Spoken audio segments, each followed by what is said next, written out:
Hello and welcome to the garage. This is my BMW F650GS Dakar, and we're going to make a few videos of me changing the clutch plates and the water pump as a precautionary measure for my upcoming long trip to Mongolia and back, and then also as a clever modification of replacing this rigid oil return for a flexible one to allow it to run around the front here and not be an issue should this part need removing.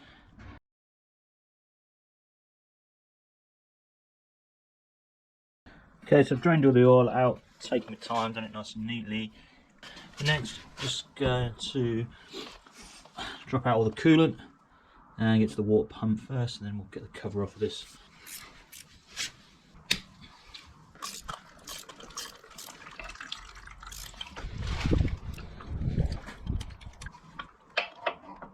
And there we have the propeller of the water pump. Behind here is the seals, which are an issue on this bike, which causes the leaking. I haven't had any leaking problem yet, but as I said, it's a precautionary measure. Just tie this about the way somewhere.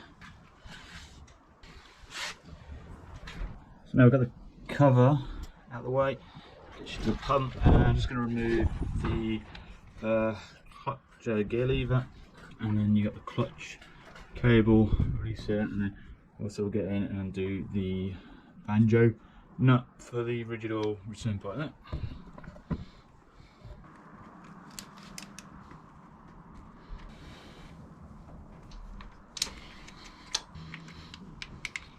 So this, along with this one here, you have to remove the bolt completely to be able to lift the item out. Oh my god, that was a lot of effort. So I'm also going to have to remove the foot plate here.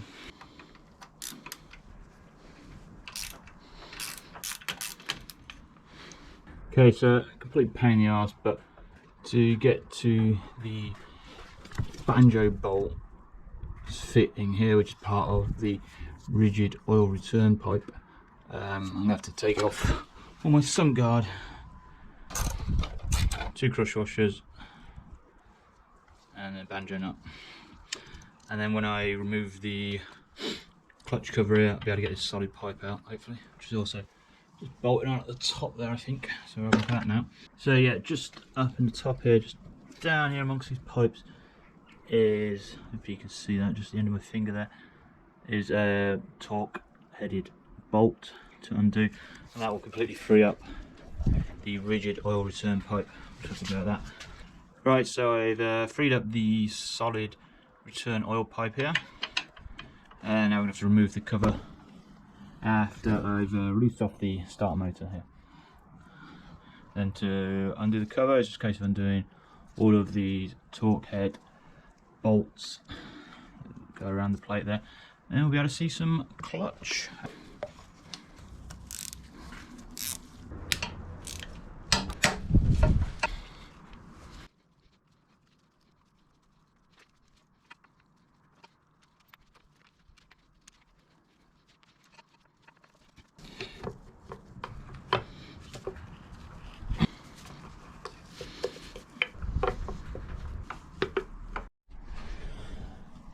Okay, so pretty much in sheer annoyance to not being able to get it off without taking the exhaust off, which I can't be bothered to do, and start to hacksaw through the solid oil return pipe. Like that, it's got to be done anyway, so just choosing this section here, easy access, got a rad there, catching either filings. Okay, so I've hacked myself through the pipe there with one of these, not too hard, got it through and that's loose. Now it should hopefully just pull off.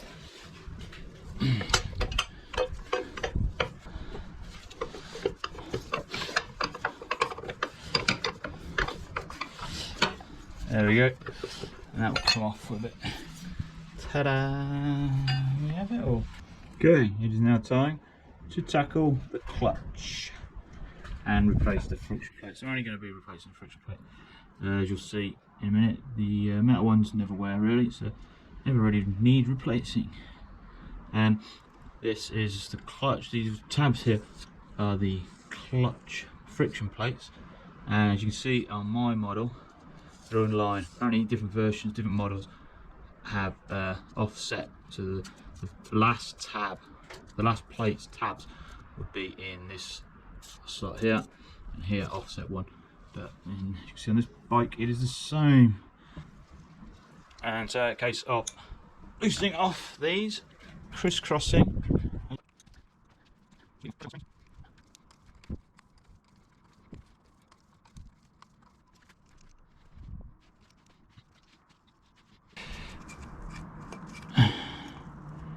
Just stay like that.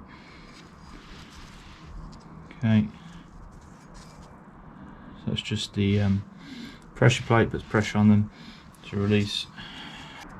And to be honest, it does not look like there's a lot of wear on that. So I've had this bike, I think I've done 11,000 miles on it over a year and a bit.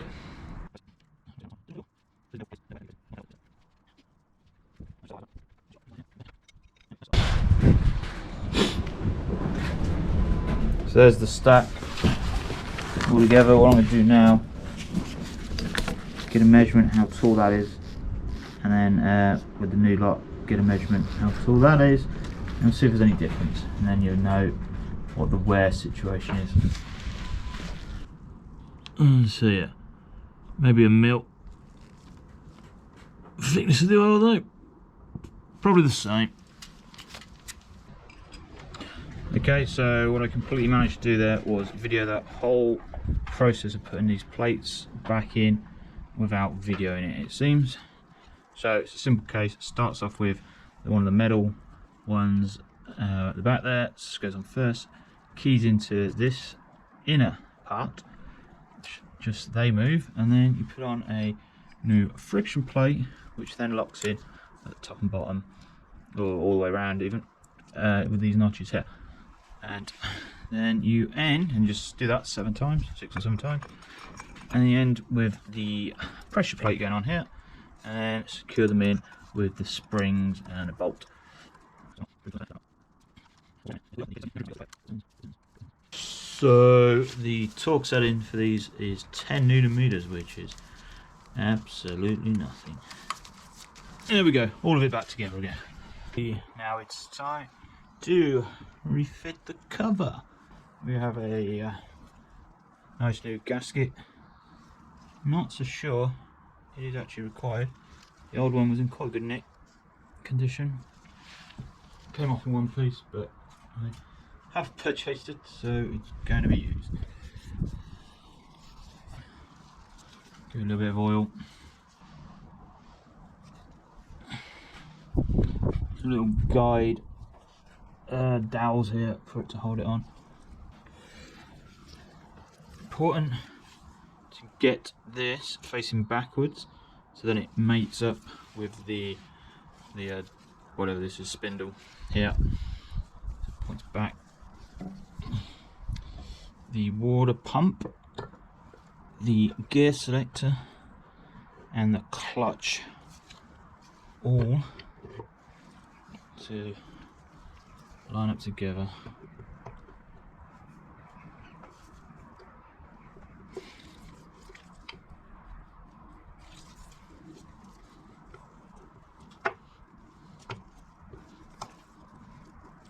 Give everything a wiggle.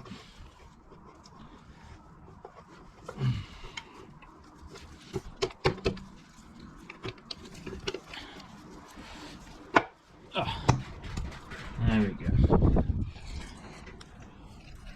Everything feels like it's engaged nicely.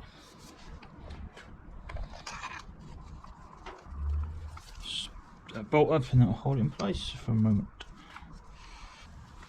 Okay, as I go, I'm going to put some Loctite on.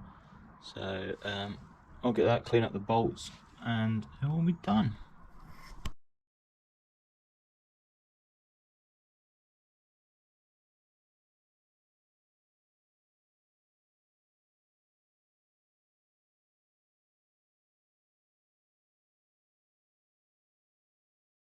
Okay, that's it.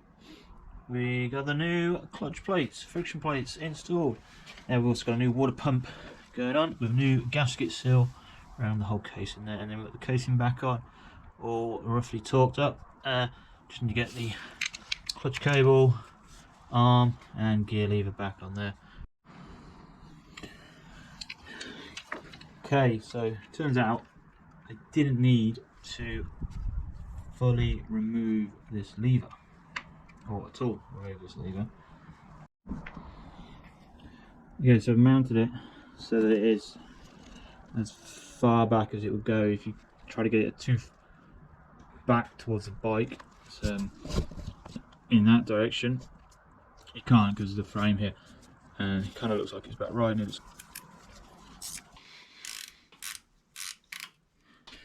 okay. So I'm going to top up the oil now. Good idea to go check what oil came out and how much needs to go back in. I think I'm looking at about 2.5 litres. Okay, so top the oil up, top the coolant back up, everything's done up that needs to be done up.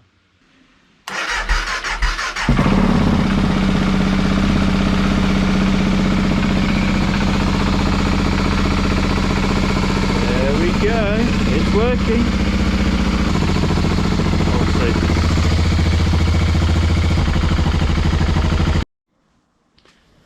So it's a new day and back on the bike, give it a good clean up, and cleaned all the oil and the antifreeze, drip it out everywhere, cleaned all the mud off so I could see if there's any issues. And as you can see, we've got the pipe here, cable tied it to a few of the other water hoses.